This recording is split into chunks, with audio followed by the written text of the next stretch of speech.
hip-hop et les danses urbaines accompagnent les sublimes mélodies de Rameau pour un intense voyage aux Indes qui résonne dans l'imaginaire contemporain.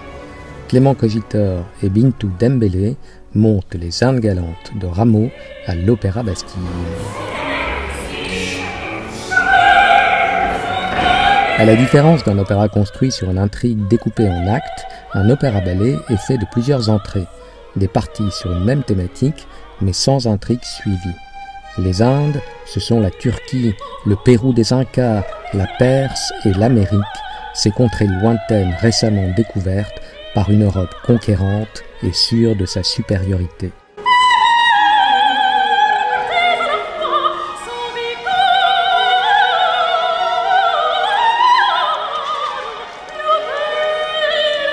Le premier opéra-ballet de Rameau, composé en 1735, est un chef-d'œuvre du genre.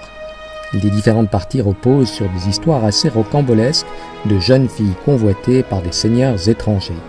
Mais l'amour reste fidèle et l'on s'attache surtout à la musique éblouissante qui accompagne des tableaux somptueux où se mêlent l'ardeur des sentiments, la beauté des fêtes et la force tribale et incantatoire des rituels.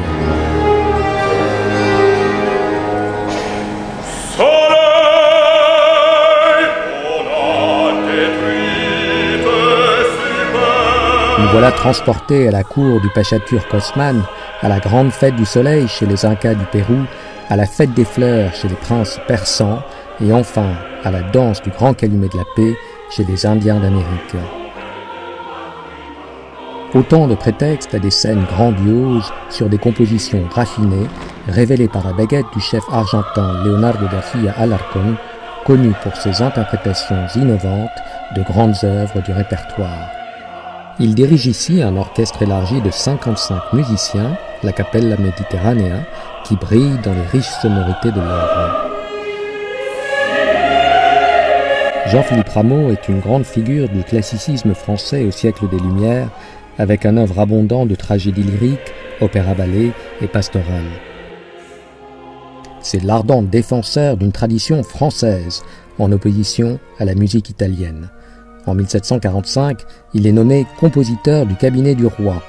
Ses œuvres les plus connues pour la scène sont Hippolyte et Aricie, Les Indes galantes, Castor et Pollux, Dardanus, Platée, Les Paladins et son œuvre ultime Les Boréades.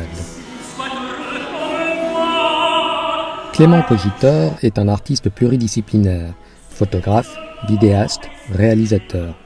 On reconnaît l'âme du plasticien dans cette mise en scène visuellement très élaborée et ancrée dans l'actualité. On y voit des couvertures thermiques pour des naufragés, des pompiers et des CRS et des téléphones portables. Si certaines scènes peuvent déconcerter, d'autres sont d'une beauté sidérante.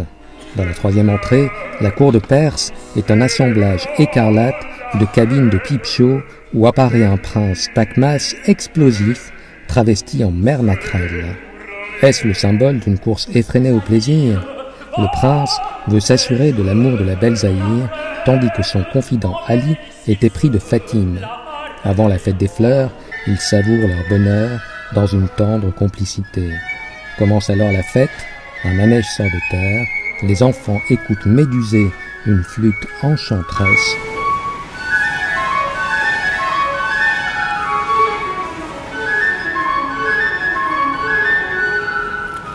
Avant que Fatime nous monte dans les airs comme un spectre triomphant.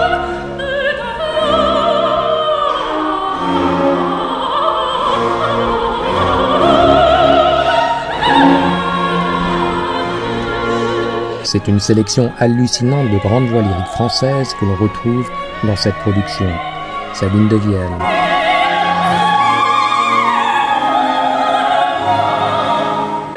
Julie Fuchs, Jody DeVos, Florian Sampey,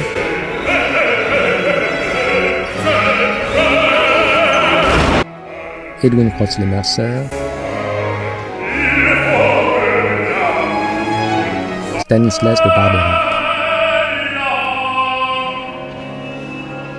Le ténor Mathias Vidal impressionne en Takmas travesti. tandis que le baryton Alexandre Duhamel joue un prince inca, sanguin et passionné. Les danses urbaines, hip-hop, crump, voguing, flexing, donnent une force rituelle et tribale à la musique de Rameau. La chorégraphe Bintou Dembélé réussit son pari avec sa compagnie Rualité. Elle insuffle une vie nouvelle à un monument du répertoire baroque.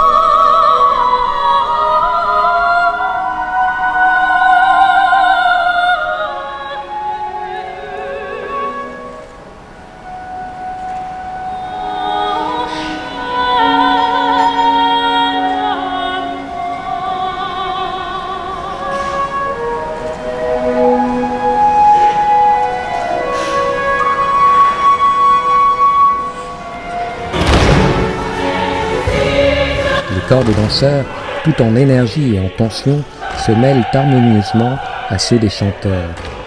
Avec leur technique et leur personnalité diverses, ils accentuent le frisson de l'amour, la colère des éléments, l'enchantement de la fête.